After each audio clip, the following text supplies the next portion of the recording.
الحمد لله نحمده ونستعينه ونستغفره ونتوب إليه ونعوذ بالله من شرور أنفسنا وسيئات أعمالنا. من يهده الله فلا مضل له ومن يضلل فلا هادي له، وأشهد أن لا إله إلا الله وحده لا شريك له، وأشهد أن محمدًا عبده ورسوله وصفيه وخليله صلى الله عليه وعلى آله وأزواجه وذريته وأصحابه ومن سار على نهجه واقتفى أثره إلى يوم الدين. أما بعد، فإن المسلم أغلى ما يملك في هذه الحياة الدنيا هو دينه الذي قال الله عز وجل عنه: إن الدين عند الله الإسلام ومن يبتغي غير الإسلام دينا فلن يقبل منه وهو في الآخرة من الخاسرين. وقوام هذا الدين وأسه وأصله هو العقيدة الصحيحة والمعتقد الصحيح، الذي من لم يكن على مثل ما كان عليه النبي صلى الله عليه وسلم وأصحابه فإنه ستكون خسارته إما جزئية وإما كلية. فأما الكلية إذا كان انحرف عن العقيدة انحرافا كاملا، وأما الجزئية فإنه إذا ترك شيئا من سنة النبي صلى الله عليه وسلم. وبهذا يعلم المؤمن أنه لا بد له من لزوم سنة النبي صلى الله عليه وسلم والاستمساك بها، لأنه عليه الصلاة والسلام قال: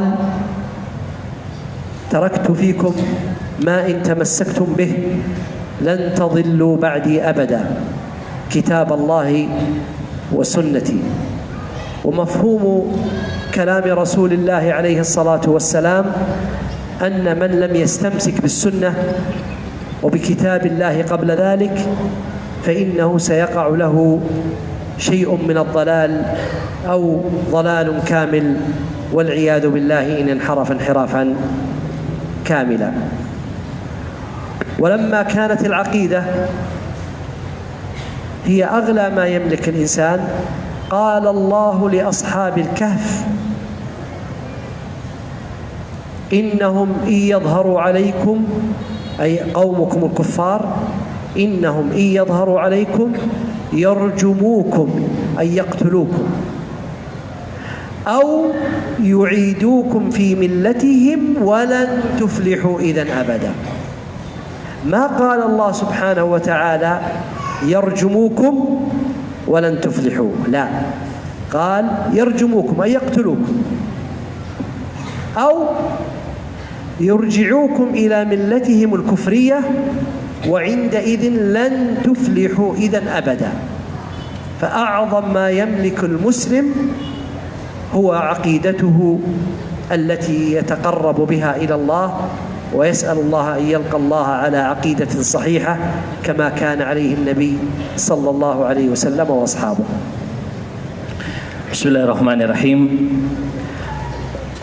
Berkata Profesor Dr. Adil bin Muhammad As-Subai'i hafizahullahu ta'ala, setelah beliau memberikan muqaddimah, kemudian beliau mengatakan, amma ba'd, setelah itu ketahuilah bahwasanya seorang muslim yang paling utama dan paling berharga di dalam kehidupan dunia adalah agamanya dan akidahnya, sebagaimana difirmankan oleh Allah Subhanahu wa taala, yang artinya sesungguhnya agama di sisi Allah adalah agama Islam, dan barang siapa yang mengharapkan selain Islam sebagai agama, maka dia akan bertemu Allah Subhanahu wa taala dalam keadaan rugi. Ketahuilah sesungguhnya pondasi dan dasar dari agama ini adalah akidah yang sahihah, keyakinan yang benar yang telah dibawa oleh Rasulullah sallallahu alaihi wasallam dan para sahabat-sahabatnya. Sesungguhnya seorang yang dia itu berpaling dari apa yang diyakini oleh Rasulullah sallallahu alaihi wasallam dan sahabatnya, maka sungguh dia akan terjatuh dalam kerugian. Apakah kerugian itu bersifat juz'i, bagian dari kerugian, ataukah kerugian itu bersifat kulli, kerugian yang menyeluruh? Adapun kerugian yang menyeluruh, seandainya dia itu menyeleweng dengan penyelewengan yang sempurna, dia menyeleweng dengan penyelewengan yang penuh, sedangkan kerugian yang bersifat bagian, seandainya dia itu menyeleweng sedikit dari apa yang ada di atasnya sunnah Rasulullah sallallahu alaihi wasallam. Oleh karena itu, Rasulullah sallallahu alaihi wasallam telah menyebutkan bahawa siapa yang dia berpegang teguh dengan sunnah Nabi sallallahu alaihi wasallam, maka dia akan sukses dan akan selamat dari kesesatan. Rasulullah sallallahu alaihi wasallam bersabda, "Aku tinggalkan kepada kalian dua hal, selama engkau berpegang teguh dengannya, maka kalian tidak akan tersesat selama-lamanya." Yang pertama adalah Al-Quran, kitabullah, dan yang kedua adalah sunnahku. Mafhum yang diambil kesimpulan dari sabda Rasulullah sallallahu alaihi wasallam di atas, bahwa siapa yang tidak ada di atas Al-Quran dan sunnah Nabi sallallahu alaihi wasallam, dia akan terjatuh ke dalam kesesatan. Apakah kesesatan itu bersifat menyeluruh, ataukah kesesatan itu bersifat juz'i atau bagian dari kesesatan tersebut? Wal-iyadzu billah. Oleh karena itu, ketika akidah menjadi sesuatu yang paling berharga terhadap seorang muslim, Allah Azza wa Jalla menceritakan firman-Nya terkait dengan Ashabul Kahfi, para pemuda yang mereka bersembunyi di dalam gua. Di dalam ayatnya yang artinya, sesungguhnya mereka itu seandainya tidak menampakkan dirinya kepada kalian, maka mereka akan membunuh kalian atau mengembalikan kalian kepada agama-agama mereka, dan kalian tidak akan sukses selama-lamanya. Coba perhatikan, Allah Azza wa Jalla berfirman di dalam ayat di atas. Allah Azza wa Jalla tidak berfirman di dalam ayat di atas, yarjumukum walan tuflihu idzan abada, mereka akan membunuh kalian dan kalian tidak akan selamat selama-lamanya. Tetapi Allah Azza wa Jalla berfirman, yarjumukum au yu'idukum ila millatihim, mereka akan membunuh kalian dan mereka akan mengeluarkan kalian menuju agama-agama mereka, dan kalian tidak akan sukses selama-lamanya. Oleh karena itu, dari sini kita mengambil kesimpulan bahwa yang paling utama dan berharga yang dimiliki oleh seorang muslim adalah akidahnya, adalah prinsip-prinsip agamanya. Kita meminta kepada Allah Azza wa Jal agar kita dipertemukan dengannya di atas akidah yang benar.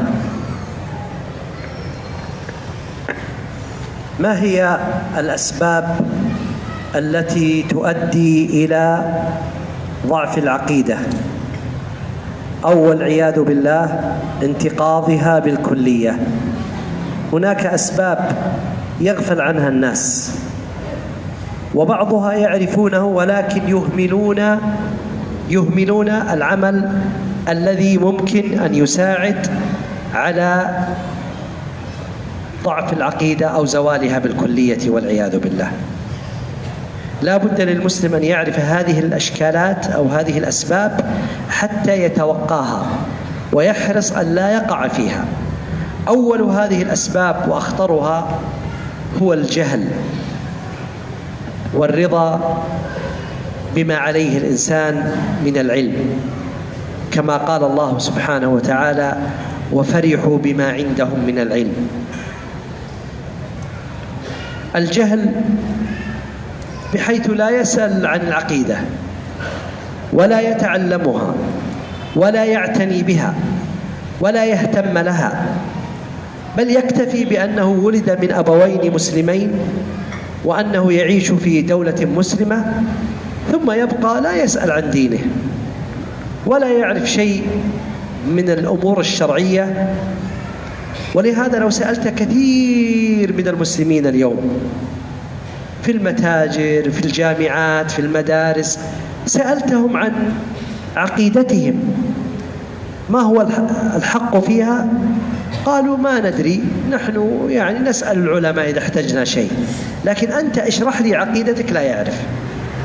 ولهذا قال عمر رضي الله عنه: إنما تنقض عرى الإسلام عروة إذا نشأ في الإسلام من لا يعرف الجاهلية، أي من نشأ في الإسلام من أبوين مسلمين ولم يسأل عن الشرك ولا عن العقيدة الباطلة والفاسدة، لا بد أن يقع في هذه الأمور.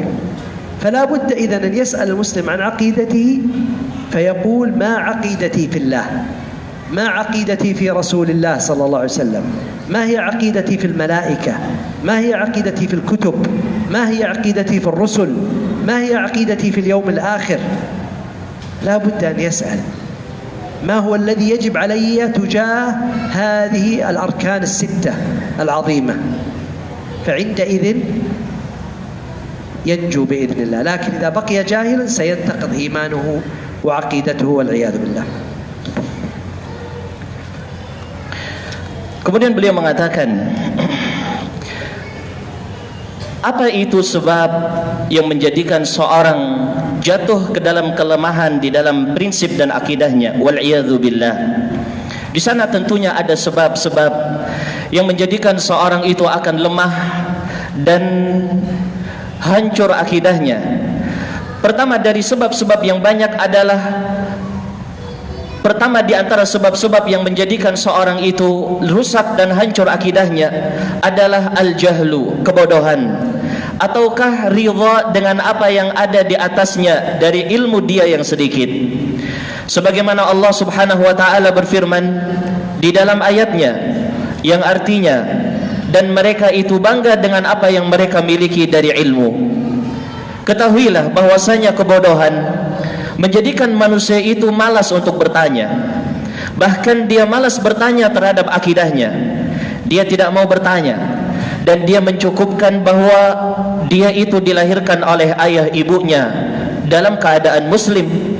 Ataukah dia itu menganggap kalau dirinya itu sebagai seorang muslim yang selamat manakala dia tinggal di dalam negeri muslim, lalu dia tidak bertanya tentang agamanya. Seandainya dia bertanya maka dia akan mengetahui. Namun seandainya engkau melihat kebanyakan manusia, kaum muslimin, apakah di dalam pekerjaan-pekerjaan mereka ataukah di dalam universitas-universitas yang mereka belajar di dalamnya, lalu kalian bertanya kepada mereka tentang akidah, mereka akan mengatakan ini sesuatu yang kita tidak perlu. Mereka akan mengatakan ini sesuatu yang tidak perlu. Seandainya kita tidak tahu, kita akan bertanya kepada para ulama. Selain itu, selama kita tidak perlu, maka kita tidak perlu mempelajarinya. Oleh karena itu, Umar ibn al-Khattab radhiyallahu anhu mengatakan, yang artinya sesungguhnya tali Islam ini akan lepas dan akan putus sedikit demi sedikit ketika tumbuh di dalam Islam generasi orang-orang yang tidak mengetahui perkara-perkara jahiliyahnya. Orang tidak bertanya tentang Islam, tidak bertanya tentang iman. Ini tentunya akan membawa dia kepada kesesatan. Oleh karena itu, sebagai seorang muslim, dia dituntut untuk bertanya di dalam perkara agama ini. Harus dia bertanya, apa akidah saya? Apa akidah saya terhadap Allah Azza wa Jal? Apa akidah saya terhadap Rasulnya? Apa akidah saya terhadap malaikat-malaikatnya? Apa akidahku terhadap Rasul-Rasulnya? Apa akidahku terhadap kitab-kitab yang Allah turunkan? Dan apa akidahku terhadap iman terhadap hari akhir dan juga terhadap takdir baik dan buruk? Seorang wajib untuk dia itu bertanya. bagaimana dan apa yang harus diyakini terhadap rukun-rukun Islam, rukun-rukun iman yang jumlahnya 6. Seandainya seorang muslim melakukan seperti itu, maka dia insyaallah akan selamat di dalam melalui kehidupan dunia ini dengan izin dari Allah Subhanahu wa taala. لذلك من هذه الساعة من كان منكم لا يعرف شيئا من هذه الأركان الستة فينبغي عليه أن يسأل عنها ويتعلم. هذا هو السبب الأول من الأسباب العظيمة لانحراف العقيدة الصحيحة. السبب الثاني، وأنا سأختصر لأن الوقت لا يتسع والأسباب كثيرة، السبب الثاني هو الأخذ عن علماء السوء وعلماء الضلالة. فهو كما جاء في الصحيحين من حديث عبد الله بن عمرو بن العاص رضي الله عنهما أنه صلى الله عليه وسلم قال: إن الله لا يقبض العلم انتزاعا ينتزعه من صدور الرجال، ولكن يقبض العلم بقبض العلماء حتى إذا لم يبق عالما، وفي رواية حتى إذا لم يبق عالما اتخذ الناس رؤوسا جهالا فسئلوا فأفتوا بغير علم فضلوا وأضلوا، وفي رواية اتخذ الناس رؤساء جهال فسئلوا فأفتوا بغير علم فضلوا وأضلوا، يعني ضلوا هم وأضلوا من سألهم. فهنا ينبغي علينا الحذر من سؤال علماء البدعة أو الأخذ عنهم أو الأخذ عن مواقعهم أو الأخذ عن كتبهم أو أشرطتهم، ولو كانت هذه الأشرطة حسنة فيها كلام جميل وفيها كلام مفيد، ما داموا أنهم ليسوا على جادة أهل السنة والجماعة فإن السلامة لا يعدلها شيء. خذ العلم ممن تثق بعلمه ودينه، ولا تأخذ عن غيرهم مهما كانت الأسباب، وإلا فلا تلومن إلا نفسك. اليوم ورد علي سؤال من إحدى البلاد من روسيا تحديدا، يسأل ويقول: نريد أن نتعلم من طريق الكتاب الفلاني، وهذا الكتاب هم يريدون يتعلمون العربية لكن بواسطة أحد كتب شيوخ البدعة، وهو رجل أديب، فنهيتهم عن هذا نهيا شديدا وقلت: تعلموا العربية بغير ذلك من كتاب الله ومن السنة يكفيكم، فلا يوجد أبلغ من القرآن ولا أبلغ من السنة. لماذا؟ لأنهم سيتعلمون العربية من هذا الكتاب هذا المبتدع، ولكن سيدخل هذا المبتدع عليهم من البدع الأشياء التي لا يشعرون بها فيهلكون والعياذ بالله. هذا معنى قول النبي صلى الله عليه وسلم: اتخذ الناس رؤساء جهال فسئلوا فأفتوا بغير علم فضلوا وأضلوا. فكيف إذا كان الرؤساء الجهال يفتون الناس وليس بغير علم بل بعلم ولكن على ضلال والعياذ بالله؟ هنا أشد وأنكى، نسأل الله العافية. نعم. Kemudian beliau mengatakan, oleh karena itu, siapapun yang berada di saat ini dari kalian semuanya yang belum mengetahui tentang rukun-rukun iman yang jumlahnya 6, wajib bagi kalian untuk mempelajarinya, wajib bagi kalian untuk bertanya. Dan ini adalah sebab yang pertama yang menjadikan seorang terjatuh ke dalam kesesatan, yaitu kebodohan. Dan saya akan meringkas dari apa yang akan saya sebutkan dari sebab-sebab jatuhnya seorang dalam kelemahan akidah dikarenakan waktu yang sempit. Sebab yang kedua adalah mengambil dari ulama-ulama yang jelek, ulama-ulama yang sesat. Sebagaimana Nabi SAW telah bersabda di dalam hadis yang diriwayatkan oleh Al-Imam Al-Bukhari dan Muslim dari Abdullah ibnu Amr ibnu Al-As radhiyallahu anhuma, Rasulullah SAW bersabda yang artinya, sesungguhnya Allah Azza wa Jal tidaklah mengambil ilmu dari manusia ini dengan sekali ambil, Namun Allah Azza wa Jal akan mengambil ilmu dari manusia dengan diwafatkannya para ulama. Sehingga ketika para ulama mereka wafat, manusia menjadikan pemimpin-pemimpin yang jahil, atau di dalam riwayat yang lain, manusia menjadikan pemimpin-pemimpin manusia yang bodoh, lalu mereka ditanya tentang ilmu dan mereka sesat, yaitu mereka itu adalah orang yang sesat karena tidak memiliki ilmu, dan mereka juga menyesatkan manusia, menyesatkan orang yang bertanya kepada mereka tentang permasalahan akidah. Dari sini kita sangat penting untuk berhati-hati dari bertanya kepada ulama yang mereka memiliki keyakinan bid'ah, ulama yang mereka jahil, ulama yang mereka itu tidak memiliki akidah dan agama yang benar. Seorang yang dia itu berada di atas jalan yang benar, ulama yang dia itu di atas jalan yang benar adalah mereka yang perlu untuk kita tanya.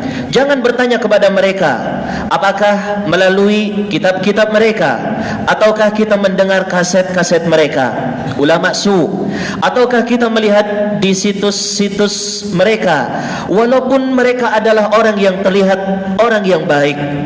Kenapa demikian? Karena keselamatan akidah adalah sesuatu yang tidak bisa dibandingkan dengan apapun. Ambillah ilmu dari orang yang engkau anggap aman dan dia amanah dalam agamanya. Jangan ambil dari selain mereka, walaupun mereka adalah orang yang baik secara zahir, dan walaupun banyak sebab-sebab yang memudahkan kita mengambil ilmu dari mereka. Pada hari ini ada sebuah pertanyaan yang datang kepada saya melalui seorang yang ada di daerah Rusia atau sekitar Rusia. Dia bertanya tentang keinginan dia belajar bahasa Arab melalui sebuah buku. Buku ini dikarang oleh seseorang yang orang ini adalah orang yang berbahaya akidahnya. Dia seorang yang ahli sastra, tetapi dia berbahaya, seorang yang menjadi pengekor hawa nafsu. Aku larang dia untuk belajar dari dia, dan aku suruh dia belajar bahasa Arab dari Al-Quran dan dari Sunnah Nabi SAW langsung. Dan tidak ada metode belajar di dalam bahasa Arab yang lebih indah daripada belajar dari Al-Quran dan Sunnah Nabi SAW. Mungkin engkau akan mengambil dari dia ilmu bahasa Arab, tetapi di sisi lain dia akan memasukkan kepada dirimu perkara-perkara bid'ah, perkara-perkara yang menyeleweng, dan engkau tidak sadar akhirnya engkau jatuh dalam kesesatan, wal'iyadzu billah. Dan ini adalah apa yang dikatakan sebagai ulama su. Ini adalah apa yang dikatakan sebagai ulama su. Terus bagaimana seandainya orang yang akan kita ambil dari dia ilmu adalah orang yang dia memiliki ilmu, tetapi dia telah memasukkan di dalam keyakinannya perkara-perkara yang sesat? Tentunya ini adalah lebih berbahaya dibandingkan dengan mereka yang sama sekali jahil di dalam perkara agama. السبب الثاني من أسباب انحراف العقيدة هو التعصب للآباء والأجداد، أو التعصب للقبيلة، أو التعصب للمنطقة والبلد التي تسمى القوميات. هذا التعصب أهلك كثيرا من الخلق، ولهذا يقول الله عز وجل: وإذا قيل لهم اتبعوا ما أنزل الله قالوا إنما نتبع ما ألفينا عليه آباءنا أولو كان آباؤهم لا يعقلون شيئا ولا يهتدون إنا وجدنا آباءنا على أمة وإنا على آثارهم مقتدون. هكذا يقول كثير من الضلال منذ أن بعثت الرسل وإلى يوم القيامة. يقول مثلا الماليزي، أنا بلدي ماليزيا هم على هذه العقيدة، أنا لا أغير. يقول السعودي أنا على هكذا، يقول المصري أنا على كذا، يقول الأندونوسي نحن في أندونيسيا عقيدتنا هي العقيدة الأشعرية، نحن لا نغير. عندئذ تقع المصيبة العظيمة. هذا هو معنى قول الله عز وجل: إنا وجدنا آباءنا على أمة، أي على دين، وإنا على آثارهم مقتدون. ولهذا قال: أولو كان آباؤهم لا يعقلون شيئا ولا يهتدون. لماذا تقلد آباءك وأجدادك وشيوخ بلدك؟ لماذا لا ترتقي وتنتقل؟ ولذلك أنا أدعو من هذه المنابر أهل أندونيسيا عموما وكل الناس أن يقتدوا بخيار الخلق بالإجماع، وهم أصحاب النبي صلى الله عليه وسلم.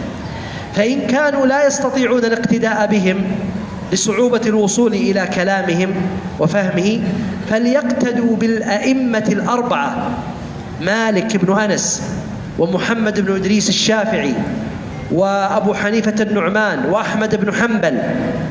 هؤلاء الأئمة الأربعة عقيدتهم عقيدة سلفية صحيحة، إلا كلاما يسيرا وقع فيه الإمام أبو حنيفة في مسألة الإرجاء. فلماذا لا يقتدي الناس ينتقلون من الشيوخ القريبين قبل 50 سنة و100 سنة و300 سنة و400 سنة وينتقلون إلى عقيدة الإمام الكبير الإمام الشافعي، ويسألون عن عقيدة الإمام الشافعي، وعندئذ يعملون مثل ما عمل. هذا هو الذي ينبغي علينا. التقليد الأعمى هو الذي قتل الناس، والتعصب هو الذي قتل الناس.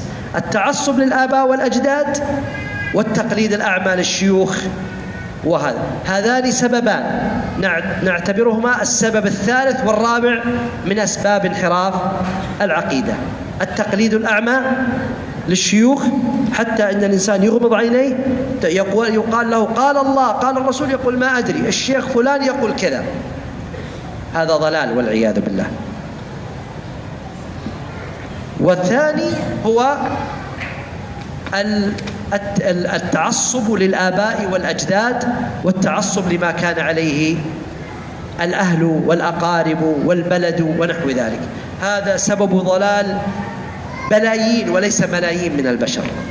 بل إن اليهود والنصارى والمجوس والبوذيين والهندوس وغيرهم إنما أهلكهم هذا التعصب للآباء والأجداد.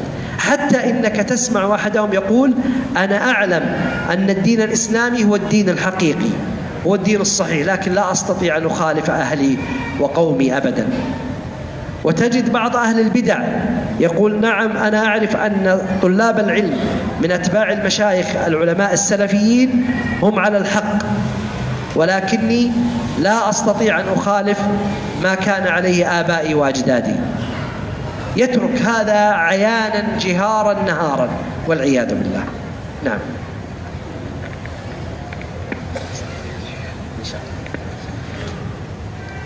Kemudian beliau mengatakan, sebab yang ketiga dari sebab jatuhnya seorang di dalam kesesatan dan lemahnya akidah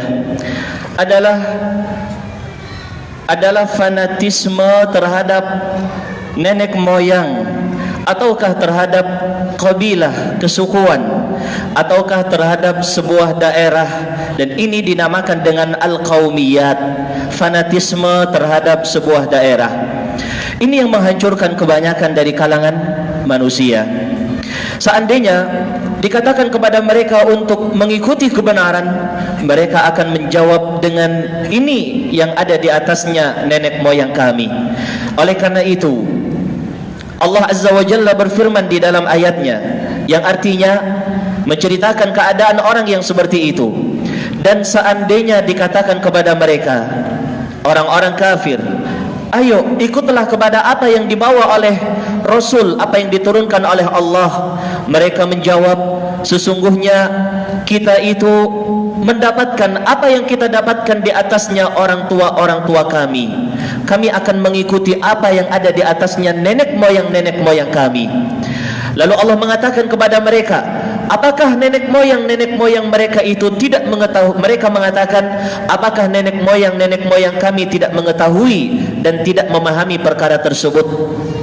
Di dalam ayat yang lain Allah juga mengatakan, yang artinya mereka menjawab, sesungguhnya kami dapatkan orang tua kami di atas sebuah keyakinan, dan kita mengikuti keyakinan mereka. Ini yang mereka jawab, ini yang mereka katakan. Kebanyakan mereka terjatuh dalam kesesatan dengan sebab seperti ini. Mereka meyakini sebuah keyakinan hanya karena itu adalah sesuatu yang diyakini oleh nenek moyang mereka. Seorang yang berada di daerah Malaysia sebagai contoh, dia akan mengatakan, saya di atas akidah ini, saya tidak akan merubah keyakinan yang ada di daerah saya. Kalau ada orang Saudi Arabia, mereka akan mengatakan yang sama. Saya juga tidak akan merubah. Ini adalah keyakinan negara saya dan nenek moyang saya. Juga seandainya ada orang yang dari daerah Mesir, dia juga akan mengatakan ini adalah keyakinan saya tidak akan merubahnya. Ini adalah fanatisme daerah, ini adalah fanatisme golongan, fanatisme nenek moyang. Berlaku juga bagi orang yang ada di daerah Indonesia. Dia akan menjawab, ini adalah akidah kami, akidah nenek moyang kami, akidah turun-temurun, akidah Asy'ariyah, dan kita tidak akan merubah. Dan juga yang lainnya, persis seperti apa yang Allah firmankan di dalam ayatnya, yang artinya kami dapatkan orang tua kami di atas prinsip, dan kita akan setia di dalam mengikuti mereka. Di dalam ayat yang lain mereka menjawab, yang artinya, bukankah orang tua kami juga mereka memahami kebenaran? Bukankah orang tua kami juga mereka memahami seperti itu? Wahai saudaraku, seandainya seperti itu kenyataannya, kenapa engkau tidak mengikuti orang yang di atas mereka? Kenapa engkau tidak naik sedikit saja? Naik sedikit saja, kemudian kalian ikuti orang-orang yang terbaik dari generasi Islam ini, para sahabat Nabi SAW, yang mereka adalah orang dan generasi terbaik dalam sejarah Islam dengan kesepakatan seluruh para ulama. Kenapa engkau tidak naik sedikit saja? Kemudian engkau menggali dan mempelajari akidah yang diambil oleh 4 imam madhab, Malik ibnu Anas, begitu juga Abu Hanifah, Al-Imam Syafi'i, dan Al-Imam Ahmad. Ketahuilah, akidah mereka adalah akidah yang salafiyah, akidah yang bersumber dari generasi salaf. Mereka semuanya akidahnya di atas akidah yang benar, kecuali sesuatu yang sedikit, yang itu berkaitan dengan masalah irja yang dinukil dari Al-Imam Abu Hanifah. Kenapa kita tidak mengembalikan akidah kita kepada akidah imam kita yang besar, Al-Imam Syafi'i rahimahullahu ta'ala? Kenapa kita tidak beramal dengan amalan-amalan mereka, dan kita justru mengambil generasi yang dekat dari kita dan jauh dari mereka? Ini adalah taklid buta, ini adalah fanatisme nenek moyang yang telah menghancurkan manusia sekian banyaknya. Ta'assub, fanatisme terhadap kelompok, begitu juga taklid buta adalah yang menghancurkan manusia dan menjatuhkan mereka di dalam kesesatan. Ketika dia diberikan sebuah kebenaran, dia mengatakan, saya memiliki syekh fulan, saya mengikuti pendapat dia. Ini adalah fanatisme terhadap kelompok. Ada 2 sebab, dan ini saya jadikan sebagai sebab yang ketiga dan sebab yang keempat. Yang pertama adalah al-taklid al-a'ma, fanatisme, taklid a'ma, taklid buta kepada seorang guru, kepada seseorang, mengikuti apa yang dia katakan. Sedangkan yang kedua adalah at-ta'assub lil aba, fanatisme terhadap nenek moyang.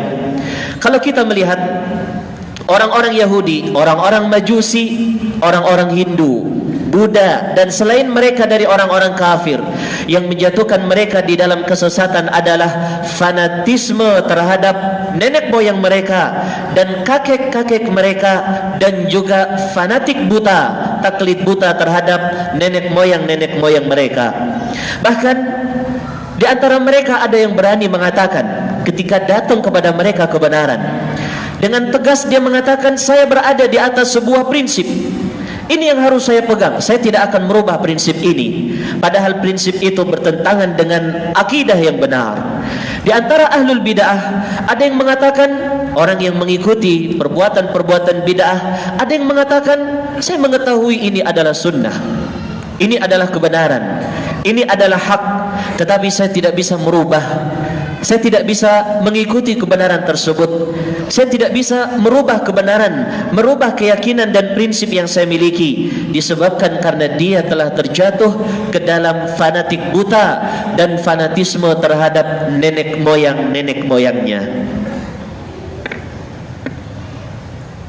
السبب الخامس من أسباب انحراف المعتقد الغلو في الصالحين.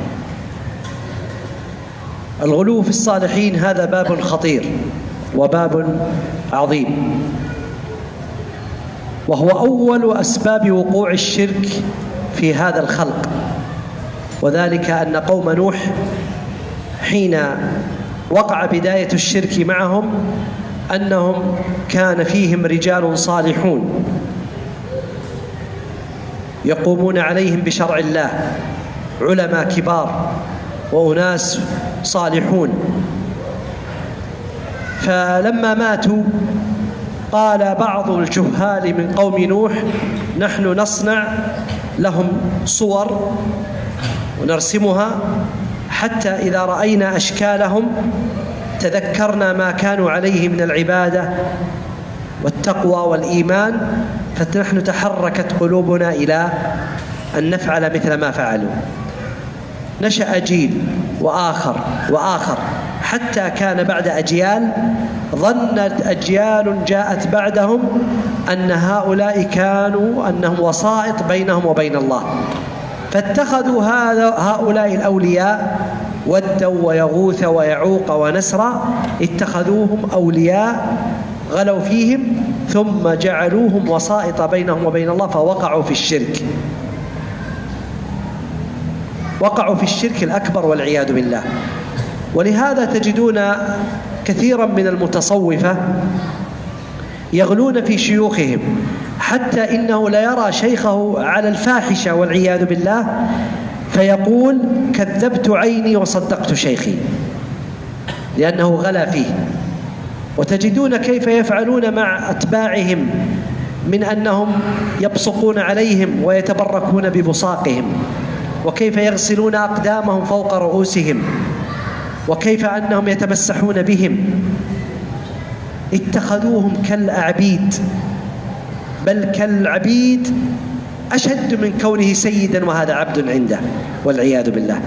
فالغلو في الصالحين يورث هذا. ولهذا إذا ناقشت رجلا من أهل الخرافة والبدعة والتصوف والتعصب المذهبي قال لك: الشيخ فلان أنا ما يمكن أن يخطئ، الشيخ فلان أعلم مني ومنك بهذا. فغلا في الشيخ غلوا جعله يظن أنه لا يخطئ، وأنزله منزلة عظيمة لا يمكن أن تكون إلا لله، وربما تكون أدنى من ذلك، لا تكون إلا لرسول الله صلى الله عليه وسلم، كالعصمة من الأخطاء مثلا. نعم. Kemudian beliau mengatakan, sebab yang kelima adalah ekstrim dan bersifat berlebihan terhadap orang-orang yang salih. Ketahuilah bahwasanya sifat berlebih-lebihan kepada orang-orang yang salih adalah pintu yang sangat berbahaya dan pintu yang sangat mengerikan di dalam kesesatan. Ini adalah sebab yang paling banyak menjatuhkan manusia ke dalam kesesatan. Oleh karena itu, kalau kita melihat kaumnya Nabi Nuh alaihissalatu wassalam, di antara mereka ada orang-orang yang baik. Mereka menjalankan syariat Allah Azza wa Jalla dengan baik. Mereka ulama yang besar, dan mereka adalah orang-orang yang salih. Ketika mereka itu wafat, orang yang ada di zamannya itu mengatakan, bagaimana kalau kita buat gambar, sehingga kalau kita melihat gambar mereka, kita akan tergerak hati kita untuk ibadah seperti ibadahnya mereka. Kemudian setelah itu muncullah generasi setelahnya, generasi setelahnya, generasi setelahnya, dan mereka melupakan tujuan utama generasi pertama, sehingga generasi terakhir mengatakan mereka itu, gambar-gambar itu adalah perantara-perantara kami, perantara-perantara kita di dalam berdoa kepada Allah Azza wa Jalla. Jadikan mereka itu sebagai perantara ketika kita minta kepada Allah. Terjatuhlah mereka di dalam ghulu, dalam sifat yang ekstrim dan berlebihan kepada guru-guru mereka, dan jatuhlah mereka ke dalam syirik, bahkan syirik yang besar, wal'iyadzu billah. Oleh karenanya kita mendapatkan kebanyakan orang-orang yang dinamakan dengan orang-orang sufi, mereka mengatakan terhadap guru-guru dan ulama-ulama mereka sesuatu yang aneh. Bahkan ada di antara guru-guru mereka yang melakukan perbuatan maksiat, bahkan perbuatan kotor, perbuatan fahisyah. Dia masih membela gurunya, dan dia mengatakan, sungguh mataku telah berdusta ketika dia melihat perbuatan gurunya. Sungguh mataku berdusta ketika dia melihat perbuatan gurunya melakukan perbuatan fahisyah. Mereka tabarruk, mereka mengalap berkah terhadap ludah-ludah gurunya dan keringat-keringat gurunya. Mereka juga mengambil berkah dengan bekas air cuci kaki guru-guru mereka. Bahkan mereka cuci itu kepala-kepala mereka. Mereka jadikan diri-diri mereka terhadap guru-guru mereka seperti budak, atau bahkan lebih jelek daripada budak. Ini yang dinamakan dengan ekstrim, berlebih-lebihan kepada orang-orang salih. Ini yang menyeret seseorang jatuh ke dalam kesesatan. Oleh karena itu, ketika seorang mengingatkan dia di dalam kebaikan, dia akan mengatakan, guru saya itu adalah guru yang tidak mungkin salah. Guru saya itu tidak mungkin salah. Guru saya itu lebih berilmu dari aku dan kamu. Guru saya adalah guru yang tidak pernah salah. Begitulah syaitan membawa diri mereka untuk berlebih-lebihan kepada guru-guru mereka, dan menempatkan keadaan guru-guru mereka seperti seseorang yang tidak pernah salah. Mereka letakkan seperti kedudukan Allah dan kedudukan Rasulnya sallallahu alaihi wasallam, baik di dalam ismah, terjaganya mereka dari kesalahan atau yang semisalnya. Dan ini adalah sesuatu yang berbahaya. Taib, sudah masuk waktu Isya dan akan dilanjut dengan sesi tanya jawab biiznillah setelah salat Isya.